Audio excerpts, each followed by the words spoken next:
자, 그러면 여러분들이 수능 국어를 잘 모르잖아요, 그죠? 대부분의 학생들이 어떠냐면 고등학교 들어가서 3월 학력평가 때 처음 수능을 풀어보는 형국이야. 그러면 준비가 안 돼 있는 상태인 거잖아요. 그래서 지금부터 꼬박꼬박 이렇게 준비를 해서 내신 중심으로 갈 수밖에 없겠지만 중간중간 이렇게 준비를 잘해서 저의 목표는, 최선의 목표는 여러분들이 1학년을 마쳤을 때 이따 얘기하겠지만 수능 국어는 80분 동안 푸는 문제거든요. 여러분들에게 도달할 아주 좋은 결과는 뭐냐면 나는 80분 동안 다 풀지는 못해. 그러니까 학교 시험은 좀 못 볼 수 있겠지. 근데 한 90분, 100분 걸리는데 채점을 해보면 늘 95점 이렇게 정도 맞아. 그러면 그다음부터 시간을 줄여가는 건 숙련의 문제인 거잖아요. 그죠? 그런 게 수능 정시와 관련해서 저희 목표입니다. 그래서 저는 수능 이거 가를 때는 여러분들이 고3이라는 생각으로 가르칠 거예요. 그래서 앞으로도 계속 같이 가면 올해, 내년에 2번 보고 또 수능 보고 삼수하는 거와 마찬가지로 그렇게 그래서 3학년 될 때 국어가 여러분들의 발목을 잡지 않도록 제가 준비하도록 하겠습니다. 그래서 수능 국어가 어떤 체제인지부터 오늘 공부하려고 해요. 자, 해봅시다. 자, 일단 필기하는 방법을 알려줄 텐데 거기 같이 해볼까요? 맨 위에 써보세요. 11월 3주차 1차 시이죠. 오늘 최용훈 국어학원 여러분 해당 중학교 3학년이죠. 그리고 이름 쓰고요. 그리고 날짜에 21년 오늘 11월 19일 금요일입니다. 그리고 교재는 오늘 교재는 2015학년도 3월 학력평가를 가지고 공부할 거예요. 그래서 저만 잘 따라오면 기출문제 다 풀어보고 역대 3월 기출문제 다 풀어보고 아 이런 거구나 하고 시작할 거예요. 알겠죠? 자, 그 다음 순서가 있는데 거기에는 이제 필기하는 순서 1, 2, 3 이렇게 번호를 매겨가는 거고 그 옆에 영역, 유형, 약점을 이렇게 적는 거예요. 그죠? 자, 그럼 한번 해볼게. 첫 번째 번호 쓰고 그 다음 수능 국어의 체계 수능 국어의 체계 중에서 내용 구성을 볼 거예요.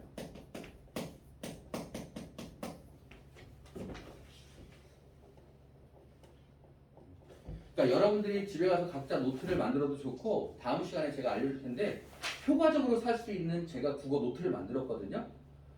그런 것들을 학원에서 제가 일률적으로 이렇게 제가 출판사를 가지고 있어요. 제 출판사 이름이 약점을 고치는 국어. 거기서 만든 건데 여기서는 교재를 주려면 두 가지 방법을 쓰더라고.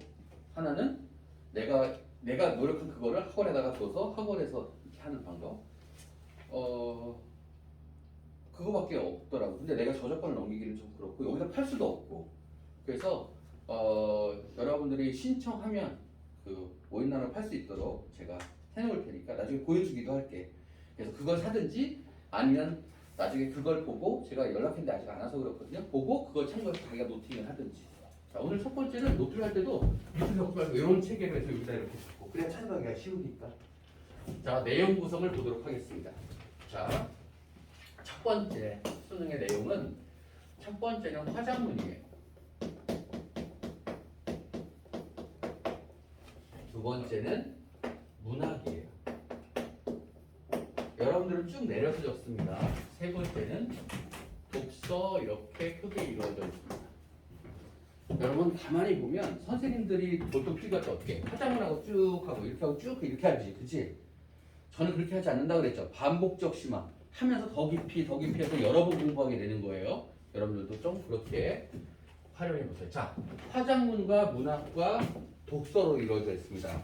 문항수를 보면 화작문 15문제, 문학 15문제, 그리고 독서 15문제. 독서와 문학은 한두 문제 정도 차이 날 수도 있어요.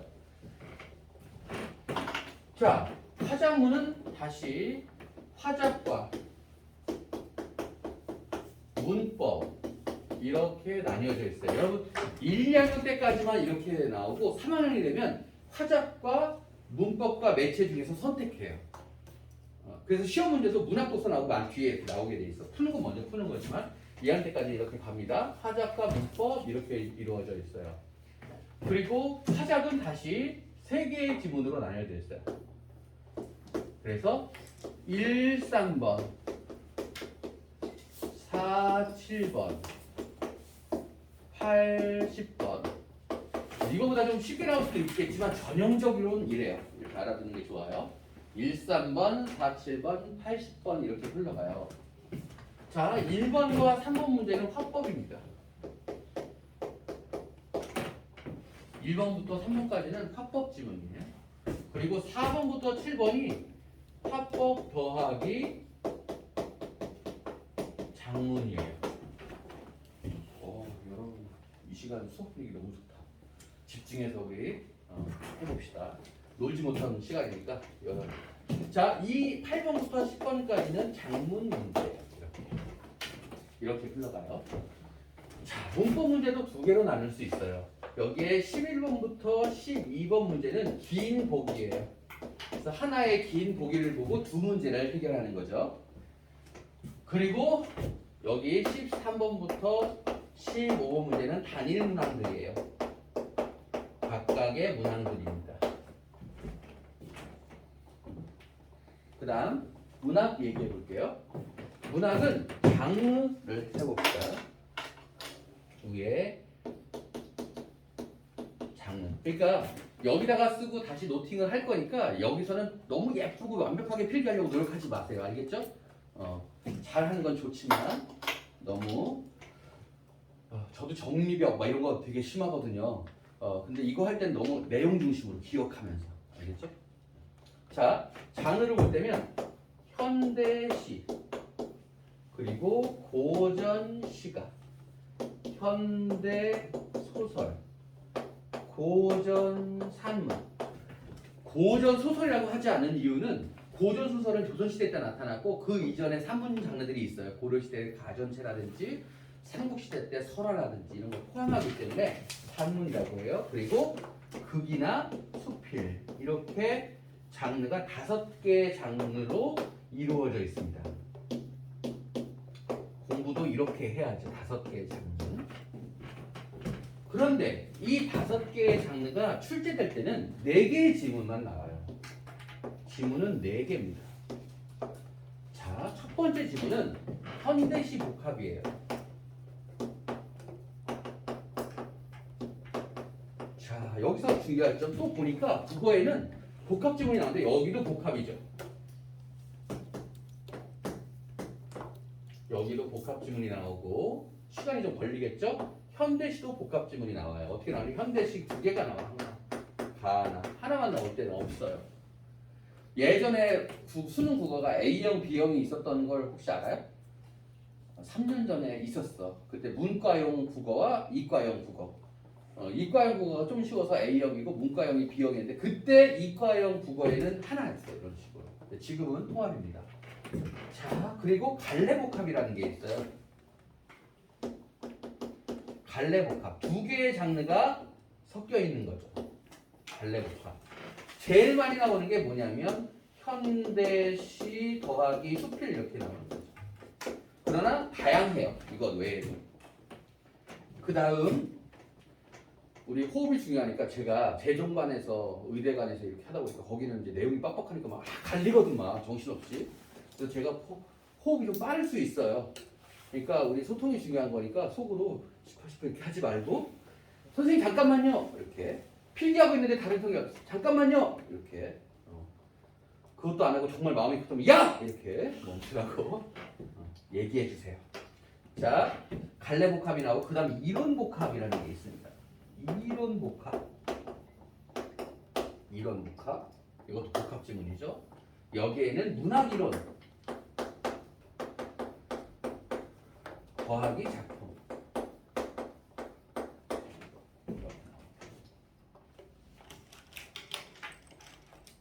그런데 문학작품의 문제가 나오면 꼭 빠지지 않은 게 보기 적용하는 문제가 나오거든요. 다음 보기를 빼기. 근데 여기에는 보기가 빠져 있어. 빼기. 보기. 그러니까 이 보기가 길어진 게 이 이론이라고 보면 되는 거예요. 무슨 말인지 이해하나요? 문학 지문이 나오면 항상 빠지지 않는 게 다음 보기를 읽고 물결에 대한 정보를 답하시고 이렇게 나오는데 그 문제가 없어 여기는. 그거에 길게 이론으로 오는 거예요. 지문으로. 그 다음 단일 지문 문제가 나옵니다. 이렇게 이루어져 있어요. 문학 문제. 그 다음 독서를 해볼까? 자, 가봅시다. 얘들아, 이 세상에 존재하는 모든 것을 뭐라고 할까? 이 세상에 존재하는 모든 것을 나타내는 단어가 있어. 한자어인데 영어 단어도 물론 있지. 그걸 뭐라고 하냐면 이거 필기 안 해도 돼. 그냥 들어봐. 우주라고 해. 물론 필기에도 상관없고 우주라고 해. 이 우자가 큰집 우자야, 큰집 주자야. 그러니까 거대한 그릇 안에 있는 모든 것을 말하는 거지. 영어로는 뭐라고 해요? universe라고 하죠. 자, 이 우주를 두 개로 쪼개볼게. 우주 이렇게 쪼개면 안 된다. 우주를 어떻게 쪼개냐면 인문과 자연으로 쪼개게 돼요. 이건 인간이 만든 것. 인간이 없었다면 없었을 것들. 그리고 얘는 인간과 상관없이 스스로 그러한 것. 스스로 그러한 것들. 이게 우리가 인간이니까 이렇게 문제가 되겠죠. 만약에 우리가 원숭이였다면 원숭이가 만든 것과 그 밖의 것들. 우리가 개미였다면 개미가 만든 것과 이렇게 되겠죠. 자, 이 인문을 쪼개면 좁은 의미의 인문과 사회로 나뉘게 돼요. 그러니까 우리나라 세계적 비슷하지만 교육이 좀 제대로 되어 있다면 저는 문과 갈래요 이 말이 나는 수학이 좀 부담스러워가 되면 안 되는 거지. 문과를 갈 때는 저는 인간에 대해서 관심이 있어요. 이런 얘기지. 저는 이과 할게요 말하면 저는 인간이 살아가는 그 밖의 환경에 대해서 우리가 살고 있는 여기에 대해서 관심이 있어요. 이렇게 되는 거죠. 그리고 인문을 쪼개면 좁은 이의 인문은 인간 존재에 대해서 연구하는 학문들이에요. 여기에 해당하는 게 뭐겠어요? 철학, 심리학, 그리고 여러 가지 이 인문학, 문학들, 이 영문학, 국문학 이런 것들 다 여기에 해당하죠. 근데 어떤 사람은 뭐야? 사람과 사람이 만나서 벌어지는 일에 관심이 있는 거야. 그게 사회과학이라는 거. 대학 가면 단과대학이라는 게 그런 거예요. 여기에 해당하는 게 뭐겠습니까? 경제, 법, 교육 등등등 다 여기에 해당하는 거죠. 그러니까 생각해봐서 나는 사람과 사람이 만나는 현상에 관심이 있어 그러면 사회과학을 하는 거죠. 자연도 자연에 있는 그대로의 원리를 공부하는 것을 이학이라고 해요. 이 이자가 원리할 때 쓰는 이자예요. 원리를 공부하는 거. 이게 뭐예요? 물, 화, 생, 지, 수학 이런 거죠. 그리고 이것을 어떻게 써먹을까 이게 뭐야? 만들 공자, 공학인 거죠. 그죠? 쭉 있는 거죠. 그리고 이 인간이 만든 것 중에서 아주 독특한 게 있어. 아무짝에 쓸모 없는데 그냥 예뻐서 하는 것들. 예술이 있죠, 예술. 그지? 근데 이 아무짝에 쓸모없는 게 요즘 완전 쓸모 있죠. 이런 거지. 이게 세상에 있는 5가지인 거죠. 그래서 돌아와 보면 독서에는 제재가 있습니다. 재료라는 뜻인데 여기에는 첫 번째 인문, 두 번째 사회, 세 번째 과학, 자연인 건데 그 네 번째 기술, 이게 공학인 거예요. 다섯 번째 예술. 이렇게 5분야의 글들이 나오는 거예요. 돌아가면서 선생님들이 출제할 때 이번엔 뭘 출제할 때 5개 중에 고르는 거예요. 그런데 지문은 몇 개야? 이거 하기 전에 자, 이 중에서 다양한데 수능의 고난도, 이건 제재고요. 이건 장르였지. 고난도. 이 중에서 고난도 제재가 뭐가 있냐? 인문에서는 철학, 동서양의 철학, 그리고 논리학. 논리학이라는 건 명제 나오는 거, 참거제, 막 이렇게 연역법, 진학법 이렇게 나오는 거. 중간에 이해 안 되면 질문하세요. 글씨도 잘 안 보면 똑바로 써 이렇게 얘기해주고. 자, 이런 겁니다. 그래서 그리고 사회 중에서 제일 어려운 게 이거죠. 경제, 원리들, 그리고 법. 자, 과학 중에서는 어려운 거 뭐가 나오나? 상대성이요. 양자역학, DNA,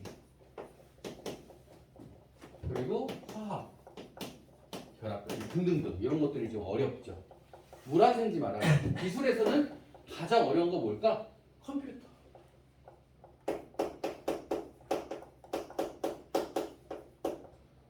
모바일은 뭐 컴퓨터 일종이니까 이런 것들. 그 다음 예술은 보통 쉬워요. 근데 예술에서 뭐가 어려워?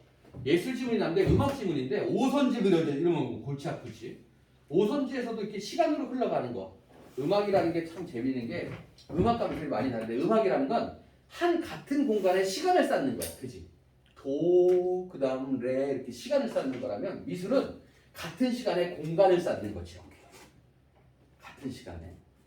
그것도 음악을 얘기할 때 선율이라고 하면 이거 멜로디인데 도레미 이렇게 가는 건 선율이라면 도레미 한꺼번에 띵 치는 걸 화성이라고 해. 화음, 화성. 그거 나오면 좀 어렵습니다. 음악 중에서 화성. 이렇게. 그래서 다른 원리를 다 하면 장기적으로는 여기 있는 내용들도 제가 다 강의해 줄 거예요. 상대성 이론이 뭔지, 양자역학의 기본들. 평소에도 좀 관심 가져서. 자, 여기 묶어볼게요. 이렇게 묶고 지문은 3개 나옵니다. 자, 첫 번째 지문은 이거하고 똑같이 써보세요. 이렇게 복합 지문이에요. 올해는 좀 변화가 있을 것 같은데 이 복합 지문이 나온 게 작년에 처음이야. 6평에서 처음인데 이 복합 지문은 현재까지는 대부분 어디서 나오는 철학 혹은 예술 이렇게 나오면서 동서양 이렇게 나와요. 그 다음 단일 지문이 하나, 2개 이렇게 나오는데 얘가 고난도.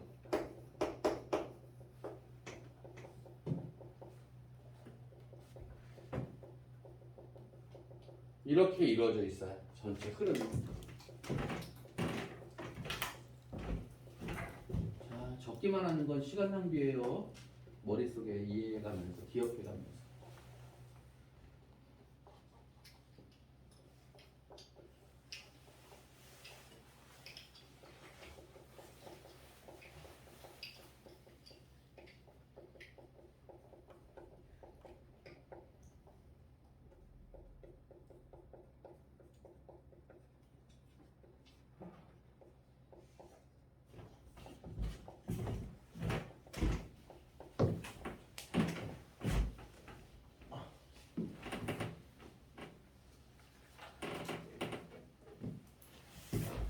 자, 수능 국어의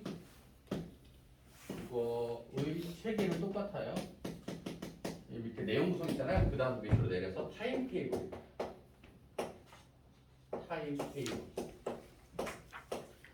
지금의 수능 국어는 어려운 시험이야.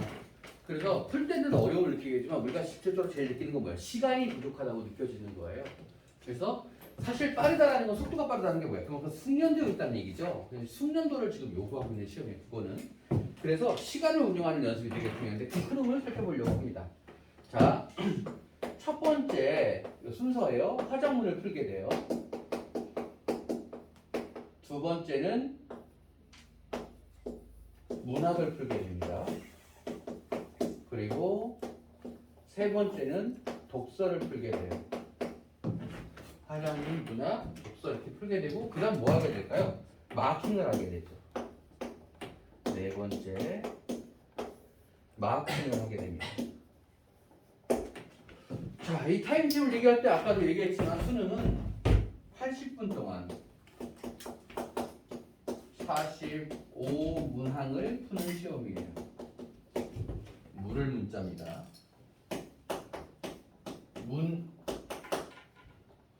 그리고 얘가 뜻이에요. 입구자, 물을 문자. 80분 동안 45문제를 풀게 되는데 이거 어떻게 흘러가는지 봅시다. 화작문은 자, 앞에 있는 게 최소 시간 그리고 여기는 최대 시간. 이 최소 시간이라는 것은 목표예요, 우리. 그리고 이 최대 시간이라는 것은 한계치예요. 자, 화작문은 15분에서 20분 동안에 풉니다. 20분은 절대로 넘기지 않아야 하는 거죠, 목표가. 그 다음 문학은 20에서 25분.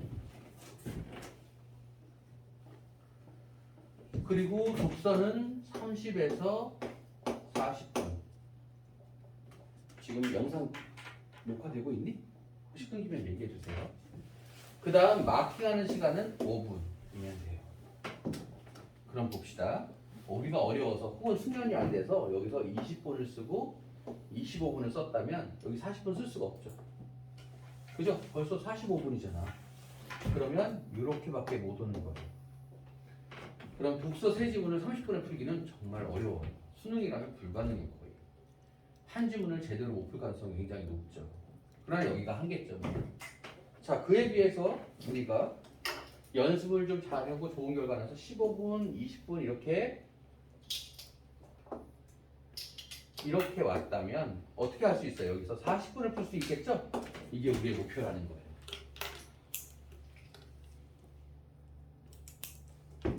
그죠?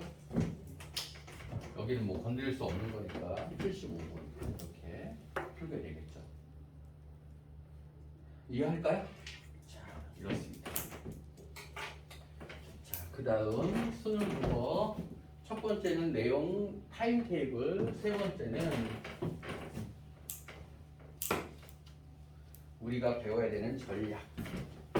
여기 이어지는 겁니다. 이어지는 거예요. 뭐 번호 매겨볼까?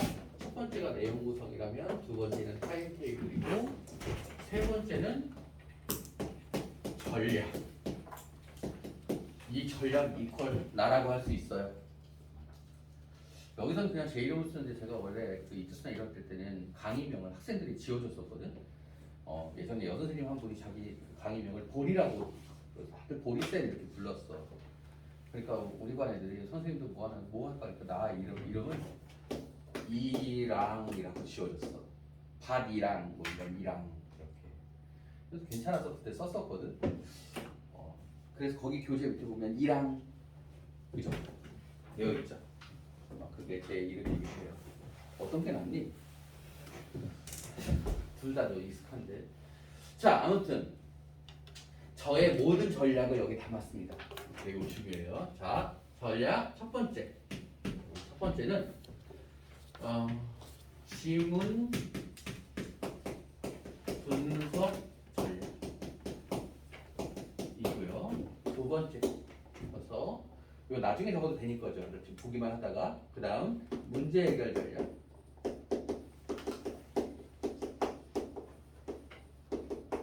세 번째 시험을 운영하는 전략.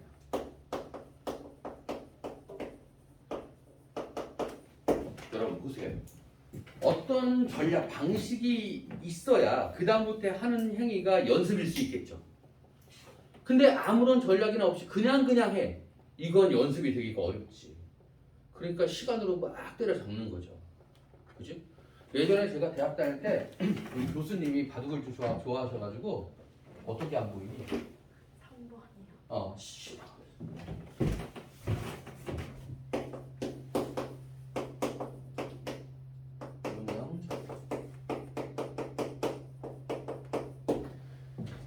이 교수님들하고 놀아드리려고 바둑을 배우기로 했어 내가. 그래서 그 당시에 유행하는 인터넷 바둑, 오로바둑이라고 있어요. 거기 가입해서 두는데 방식을 배우는 건 너무 귀찮은데 바둑 두는 게임은 재밌잖아. 그러니까 배우지 않고 계속 게임만 두는 거야. 그러니까 18금에서 늘지는 않고 5승 5패가 500승 500패가 되더라고. 효과가 없는 거지. 그런 얘기예요. 그러니까 먼저 보고 가겠습니다. 자, 지문 분석 전략. 첫 번째 어떻게 읽는가? 첫 번째는 화제를 파악, 중심화제 파악. 무엇에 관한 얘기인지 중심화제를 파악하면 네모치는 거예요. 이렇게 앞으로 우리가 사용할 기회.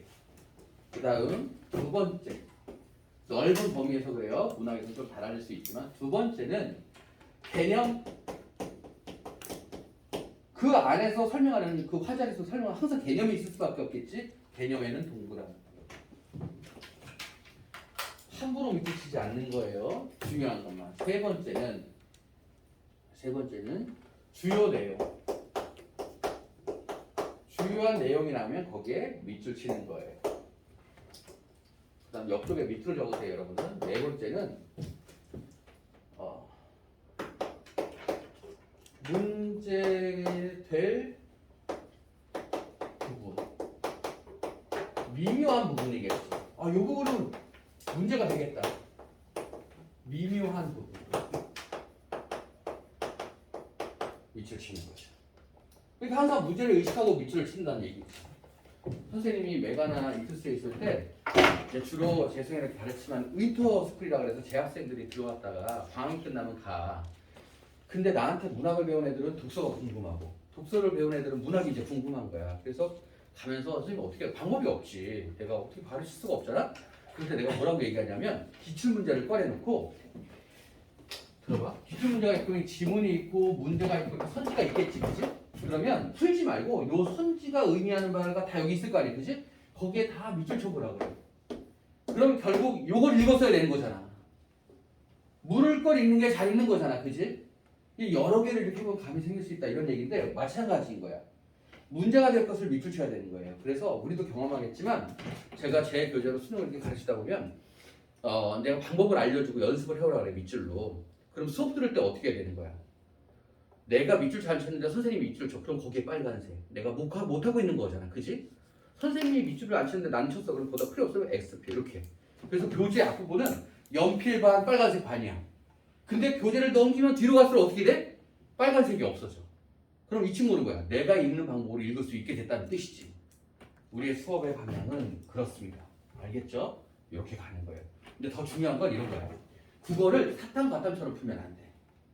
뭐냐면 여러분들이 지금 세미나를 듣고 있는데 뭐 상대성 이론에 대한 세미나인데 이 친구는 대학원생이야, 물리학과. 그리고 이 친구는 기자야. 이 친구는 방청객으로 참여했는데 듣다 보니까 모르는 부분이 있었어. 그래서 이 친구가 물어봐. 이런 내용이 어때요? 이렇게 물어보면 이 친구는 뭐라고 얘기냐면 제 생각에는요 이렇게 얘기를 해줘. 근데 이 기자는 뭐라고 했냐면 오늘 그런 얘기 없었는데 이게 국어야. 지문이 얘기하는 말을 내가 이해해서 그 지식으로 문제를 푸는 게 아니라 여기에 대해서 얘가 뭐라고 얘기하는지를 묻는 거라고. 읽기 능력을 본다는 얘기예요. 그러니까 이걸 이해하는 층에서 밑줄 치는 거 아니야. 내가 안다고 넘어가고 이런 게 아니야. 얘가 이렇게 했어, 이렇게 했어. 무슨 말인지 알겠지? 자, 조금 더 자세히 얘기를 해보자면 여러분 집에서 컴퓨터가 있었는데 컴퓨터에 문서라는 파일 밑에 모든 파일을 쫙 이렇게 둔 사람은 없어. 그럼 뭐가 있는지 알 수도 없지. 그래서 가르쳐주지 않아도 다 어떻게 폴더링을 하지. 그게 뭐야? 화제 중심으로 나눈다는 얘기예요. 그렇게 글을 나눠가는 거야. 여기 안에 요게 있고 여기 안에 이렇게 나눠간다는 얘기야. 근데 신기한 건 집에 있는 컴퓨터의 파일들을 폴더링을 한 다음에 외워본 적이 있니? 없잖아. 외우지 않아도 대강 그렇게 하면 어느 파일이 어디에 있는지 알잖아. 왜 그래요? 우리의 뇌가 정보를 인식하는 방법, 정리하는 방법이 그와 같기 때문에 그래. 이 세상은 다 그렇게 정보를 다뤄. 학교도 어떻게 하니? 학년 나누지, 반 나누지, 그 다음 번호 나누지. 그러니까 기억이 되는 거야. 어디에 이렇게 있는지. 도서관에서 책이 100번대, 200번대 그 안에 또 번호 이렇게 나누는 거죠. 이해되나요? 그런 과정을 연습하는 거란 말이에요. 실제로 능력이 키워져야 되는 거예요. 알겠죠? 그 다음 간단하게만 하겠습니다. 시간이 없으니까 문제 해결 전략의 첫 번째는 선지의 핵심을 찾는 거예요. 항상 나왔던 문제는 절대도 안 나와. 수능 국어는 새로운 문제를 가지고 뭘 연습하는 거냐면 주어진 선지에는 이 선지가 옳고 그른지를 나타내는 기준이 항상 있을 수밖에 없어. 그치? 본시험수에도 얘기했잖아. 내가 수능 평가원 출제는 했어. 거기에 선생님 왜 2번이 답입니까? 2번이다 이렇게 할 수 없다고. 여기가 틀려서 이렇게 얘기를 해야 되는 거지. 그 핵심을 찾는 게 첫 번째예요. 그래서 문제 뒤에다가 동그라미 이렇게 하는 게 아니라 핵심에다가 옳고 동그라미인지 X인지 세모인지를 표시한다는 얘기야. 알겠죠? 그 다음 두 번째 세모 얘기하는 건데 세모 치고 스킵하는 게 매우 중요한 기술이에요. 우리의 목표는 여러분들은 선생님이 아니잖아. 나중에 여러분들이 과외를 하자면 답만 아는 게 아니라 1번은 왜 맞는지 2번은 왜 다 알아야 되겠지 선생님들은. 근데 여러분들이 일단 어때? 답만 찾으면 그만이란 말이지. 그래서 세모 치고 스킵하는데 세모 치고 스킵하는 건 첫 번째는 뭐야? 기억이 안 나. 읽었는데 지문에 기억이 안 나. 그럴 때 그때 가서 하는 게 아니야. 2번은 기억이 안 나는데 4번이 너무나 확실한 답이야. 그럼 4번 모르고 마는 거지 뭐. 이해하죠? 그런 거야. 기억이 안 나거나 아니면 모호해. 이 세모가 이렇게 보면 맞는 것 같고 이렇게 보면 틀린 것 같아. 그치? 이거 계속 째려보고 있지 않는다. 이건 아무리 봐도 이런 거니까. 알겠죠? 이런 것들 다 넘어가는 겁니다. 그리고 또 뭐가 있어? 맞는 것 같아. 이래도 세모 치는 거야. 틀린 것 같아도 마찬가지예요. 확실하게 평가. 알겠죠? 맞는 것 같다. 세모. 틀린 것 같다. 세모. 확실한 걸 찾고 넘어가는 거다. 문제 해결은 기본만 합니다. 자, 시험 운영 전략은 뭐냐면 얘는 검토 전략이에요. 예를 들어서 서울역에 테러 시도가 있었어. 그래서 여기 있는 사람들이 다 지금 거기에 있던 용의자들이야. 그러면 맨 앞에부터 골라야 되니? 아니잖아. 저 중간 어디에 초등학생, 애기, 2살짜리 이런 애들은 상관이 없는 거지. 그러니까 가능성을 높여가야 되는 거잖아요. 그래서 얘는 문항 번호에 동그라미, 세모, 별표를 합니다. 이 동그라미는 1번까지부터 5번까지 다 봤는데 맞은 거야. 알겠지? 다 봤는데 확실하게 맞음 이런 뜻이야. 다시 말하면 검토 안 한다는 뜻이야. 얘는 검토 안 할 거야. 이렇게. 그지? 근데 세모는 어떻게 해야 돼? 부분만 본 거야. 부분. 일부분. 선지 중에 몇 개가 남은 거야. 얘는 뭐야? 검토의 2순위예요. 일단 푼 거니까. 얘는 뭐야? 2번인지 4번인지 헷갈리는 거야. 어려운 거지. 얘가 검토의 1순위라는 거죠.